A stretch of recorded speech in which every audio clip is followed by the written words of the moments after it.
আসসালামু আলাইকুম ওয়া রাহমাতুল্লাহি ওয়া বারাকাতুহু।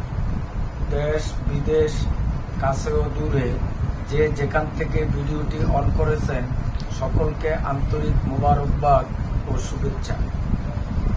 আজ আমি আলোচনা করব নামাজের কাতারের মাসাইল সম্পর্কে। নামাজের কাতার সোজা করার সময় দাগের উপর পায়ের আঙ্গুল রেখে কাতার সোজা করা ভুল, বরং নিয়ম হলো দাগের আগে পায়ের গোড়ালি রেখে উভয় পা কেবলামুখী সোজা করে দাঁড়াবে।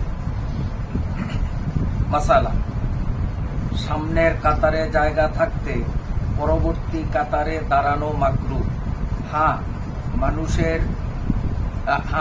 সামনের কাতার পূর্ণ হয়ে গেলে তখন পরবর্তী কাতারে দাঁড়াবে।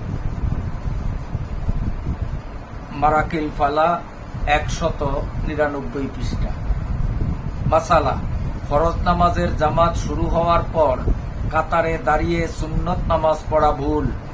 নিয়ম হলো ইকামত শুরু হয়ে গেলে একমাত্র ফজরের সুন্নত ছাড়া অন্য কোনো সুন্নত নামাজ শুরু না করা, আর ফজরের জামাত পাবে বলে মনে করলে সুন্নত নামাজ কাতারের পেছনে বা বারান্দায় পড়বে। ফতোয়া আলমগীরি।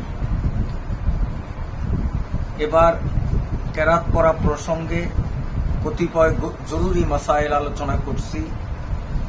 মাসালা, যদি কোনো মুক্তাদি এমন সময় নামাজে শরিক হয় যে ইমাম সাহেব কেরাত শুরু করে দিয়েছেন, তাহলে যদি জেহরি নামাজ তথা জোরে কেরাত পড়া হয় এমন নামাজ হয়, তাহলে মুক্তাদি সুবহানাকা পড়বে না, বরং চুপ থাকবে।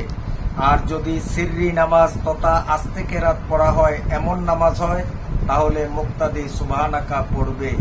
ফতুয়া হিন্দিয়া প্রথম খণ্ড 91 পৃষ্ঠা, ফতুয়া সিরাজিয়া 100 পৃষ্ঠা, খোলাসাতুল ফাতাওয়া প্রথম খণ্ড 230 পৃষ্ঠা।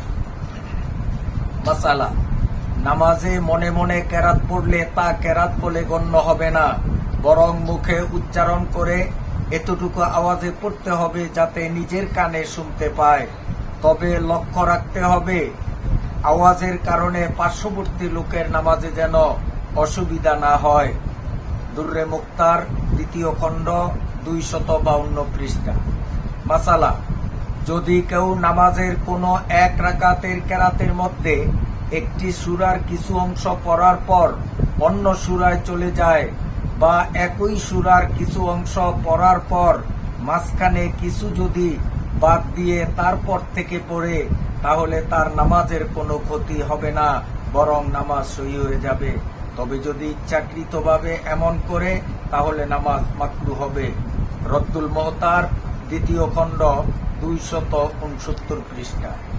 মাসআলা, যে ব্যক্তি একাকী নামাজ পড়ে তার কেরাতের নিয়ম হলো যে সকল নামাজের কেরাত আস্তে পড়ার নিয়ম, যেমন জোহর ও আসর, সে সকল নামাজে কেরাত আস্তেই পড়তে হবে, জোরে পড়ার অনুমতি নেই।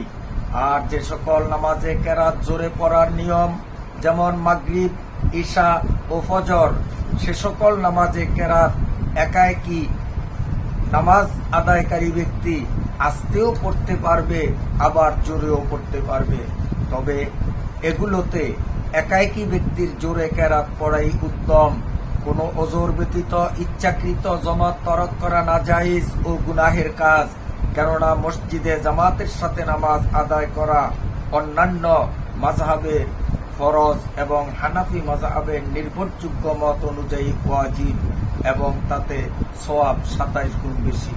ফতুয়া শামী প্রথম খণ্ড 534 পৃষ্ঠা, হেদায়া প্রথম খণ্ড 115 পৃষ্ঠা। মাসালা, ভুলক্রমে যদি একই সূরা ফরজ বা সুন্নত নামাজের একাধিক রাকাতে পড়ে, তাহলে কোনো অসুবিধা নেই। তবে প্রথম রাকাতে যে সূরা পড়েছিল, যদি ভুলক্রমে ওই সূরাটি দ্বিতীয় রাকাতে পড়া শুরু করার পর মনে হয় যে আমি গত রাকাতে এই সূরাটি পড়েছি, তাহলেও ওই সূরাই পড়তে হবে, পরিবর্তন করা যাবে না।